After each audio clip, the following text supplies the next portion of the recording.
Assalamualaikum warahmatullahi wabarakatuh. Kami dari kelompok 11 izin mempresentasikan hasil diskusi kami mengenai laporan auditor independen yang nama kelompoknya yaitu saya sendiri Miftahul Jannah BP 19110004, yang kedua Widya Parwati BP 19110036, dan yang ketiga Nur Hafifah BP 19110039.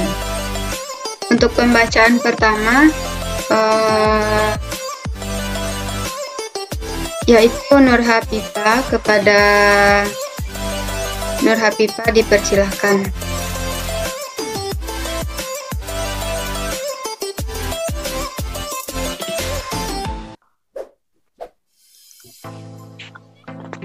Pengertian laporan auditor independen.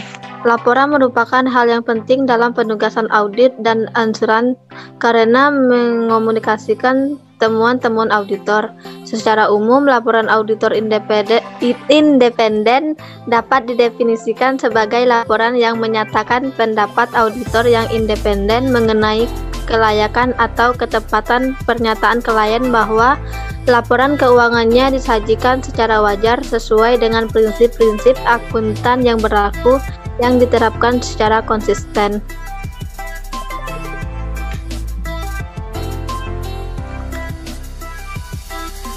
Tahap opini auditor. Sebelum auditor memberikan pendapatan opininya, seseorang auditor harus melaksanakan tahap-tahap audit. Adapun tahap-tahapnya yaitu sebagai berikut. Yang pertama yaitu titik perencanaan dan perancangan pendekatan audit. Yang kedua, pengujian pengendalian dan transaksi. Yang ketiga, pelaksanaan prosedur analitis dan pengujian terinci atas saldo. Yang keempat, penyelesaian dan penerbitan laporan auditor. Adapun opini auditor terdapat menjadi 5 jenis, yaitu yang pertama, pendapat wajar tanpa pengecualian atau disebut juga dengan unqualified opinion. Yang kedua, pendapat wajar tanpa pengecualian dengan bahasa penjelas unqualified opinion with explanatory language. Yang ketiga, pendapat wajar dengan pengecualian unqualified opinion. Yang keempat, pendapat tidak wajar adverse opinion. Yang kelima, tidak memberikan pendapat disclaimer of opinion.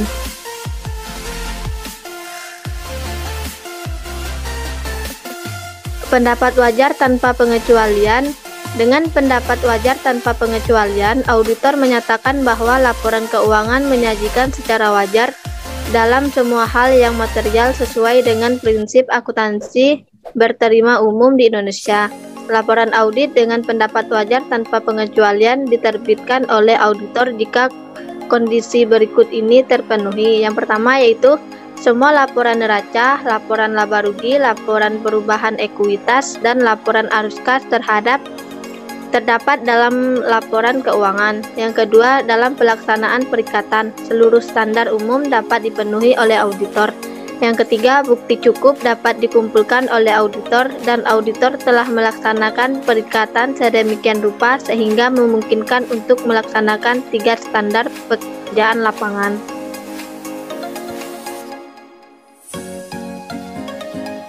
Yang kedua, pendapat wajar tanpa pengecualian dengan bahasa penjelas.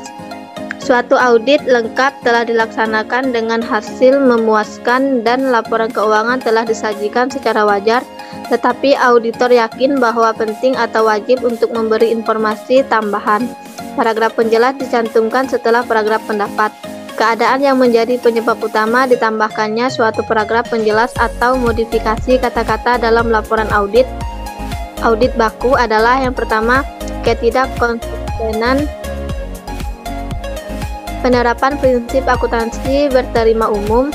Yang kedua, keraguan besar tentang kelangsungan hidup entitas. Yang ketiga, auditor setuju dengan suatu penyimpangan dari prinsip akuntansi yang dikeluarkan oleh Dewan Standar Akuntansi Keuangan. Yang keempat, penekanan atas suatu hal. Yang kelima, laporan audit yang melibatkan auditor lain. Baiklah, sekian penjelasan dari saya kembalikan kepada moderator. Terima kasih kepada Nur Habibah atas penjelasannya. Untuk penjelasan materi selanjutnya kepada Widya Parwati dipersilahkan.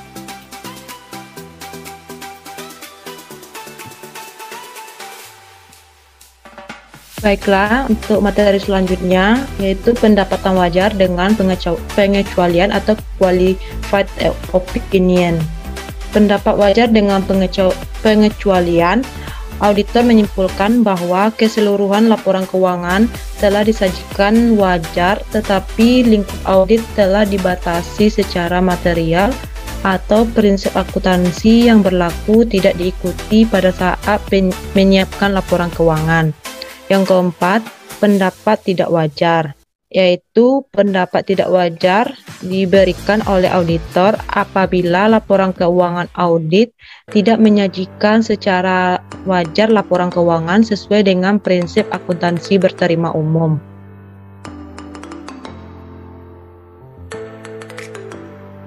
Next. Yang kelima, tidak memberikan pendapat. Artinya, pernyataan ini layak diberikan apabila ada pembatasan lingkup audit yang sangat material baik oleh klien maupun karena kondisi tertentu dan auditor tidak independen terhadap klien.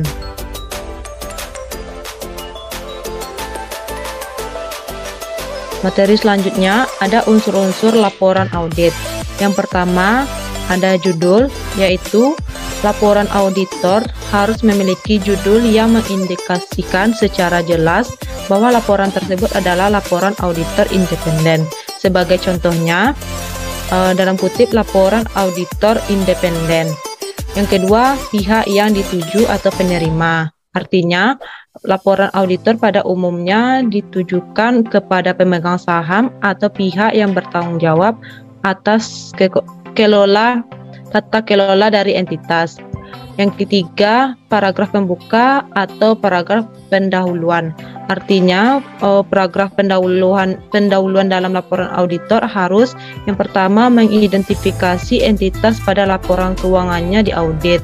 Yang kedua, menyatakan bahwa laporan keuangan telah diaudit. Yang ketiga, mengidentifikasi judul setiap laporan yang menjadi bagian dari laporan keuangan.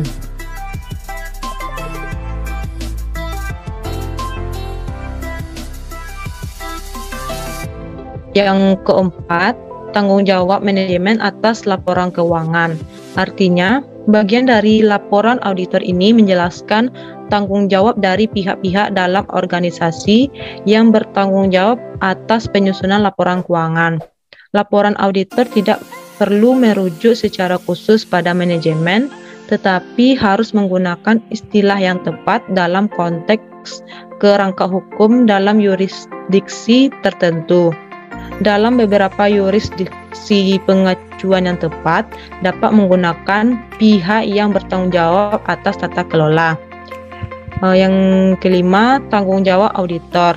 Artinya, laporan auditor harus menyatakan bahwa audit dilaksanakan berdasarkan standar audit yang ditetapkan oleh Institut Akuntan Publik Indonesia atau IAPI. Laporan auditor juga harus menjelaskan bahwa standar tersebut mengharuskan auditor untuk mematuhi ketentuan etika dan bahwa auditor merencanakan dan melaksanakan audit untuk memperoleh keyakinan memadai tentang apakah laporan keuangan bebas dari kesalahan penyajian material.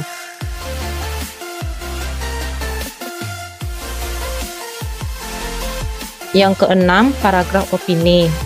Opini auditor harus menyatakan bahwa laporan keuangan disusun dalam semua hal yang material sesuai dengan standar akuntansi keuangan di Indonesia.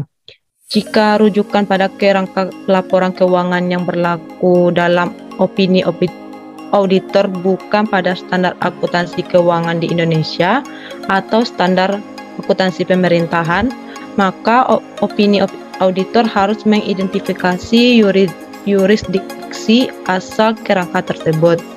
Yang ketujuh, laporan sesuai ketentuan hukum dan perundang-undangan lainnya.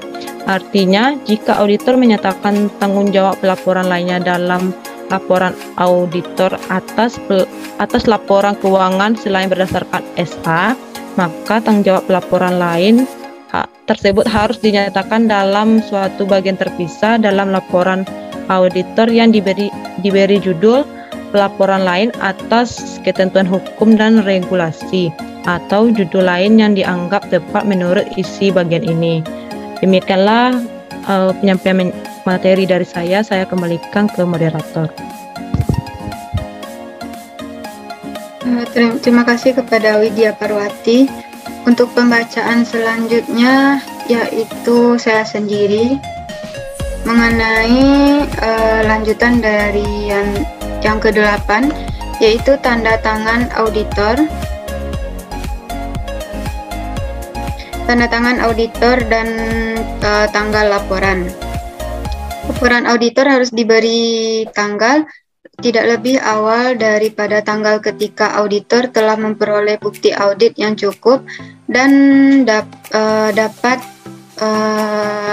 dan tepat yang mendasari opini auditor atas laporan keuangan, termasuk bila relevan atas informasi tambahan sebagaimana diuraikan dalam paragraf termasuk bukti bahwa yang pertama yaitu seluruh laporan yang membentuk laporan keuangan termasuk catatan atas laporan keuangan terkait setelah disusun. Yang kedua yaitu pihak-pihak dengan wewenang yang diakui telah menyatakan bahwa mereka telah mengambil tanggung jawab atas laporan keuangan tersebut. Yang kesembilan yaitu ada alamat auditor. Laporan auditor harus menyebutkan lokasi dalam yurisdiksi tempat auditor berpraktik. Selanjutnya yaitu bentuk dan isi laporan ketika opininya dimodifikasi. Ketika auditor memodifikasi opininya atas laporan keuangan, maka auditor akan menyertakan sebuah paragraf penjelas yang ditempatkan segera sebelum paragraf opini yang berjudul dasar bagi opini wajar dengan pengecualian, dasar opini tidak wajar, atau dasar bagi opini menolak memberikan opini yang sesuai. Auditor menyertakan deskripsi atau kuantifikasi dari pengaruh keuangan atas salah saji di dalam paragraf dasar bagi modifikasi. Jika dinilai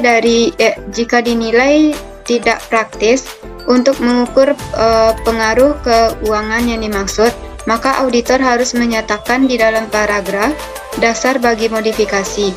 Jika modifikasi berasal dari ketidakmampuan untuk memperoleh kecukupan bagi audit yang memadai, maka auditor harus mencantumkan sejumlah alasan terkait ketidakmampuannya di dalam paragraf dasar bagi modifikasi. Selanjutnya, situasi yang menghasilkan opini selain opini yang tidak dimodifikasi.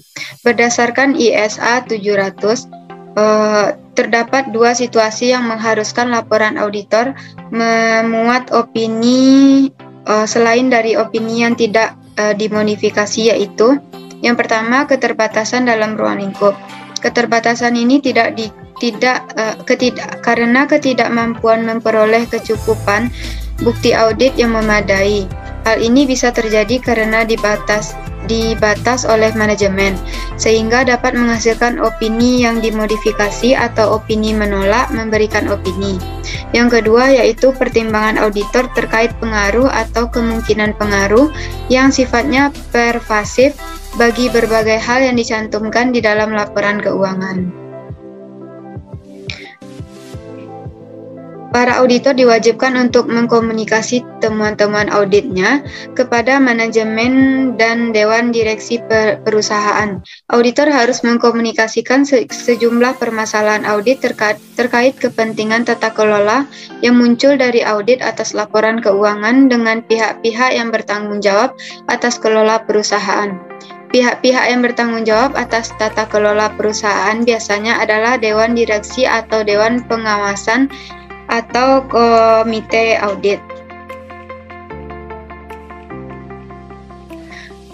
Surat manajemen mengidentifikasi sejumlah permasalahan yang tidak perlu diungkapkan di dalam laporan keuangan tahunan, tetapi merepresentasikan perhatian yang diberikan dan sejumlah saran yang dicatat auditor selama audit.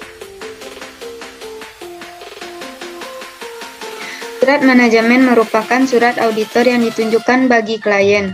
Surat manajemen memuat kesimpulan yang dinyatakan akuntansi publik terkait sejumlah prosedur dan kebijakan akuntansi perusahaan, pengendalian internal dan kebijakan operasional.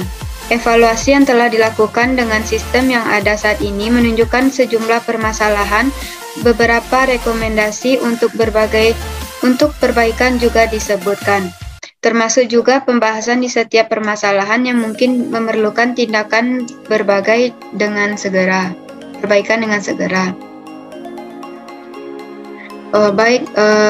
Untuk kesimpulannya, kualitas audit ditentukan oleh dua hal, yaitu kompetensi dan independensi. Kompetensi berkaitan dengan pendidikan dan pengalaman menandai yang dimiliki akuntan publik dalam bidang auditing dan akuntansi. Sedangkan independensi merupakan salah satu komponen etika yang harus dijaga oleh akuntan publik. Independen berarti akuntansi publik tidak mudah dipengaruhi, tidak memihak kepentingan siapapun, serta jujur kepada semua pihak yang meletakkan kepercayaan atas pekerjaan akuntan publik. Sekian hasil presentasi dari kelompok 11. Kami tutup dengan Assalamualaikum warahmatullahi wabarakatuh.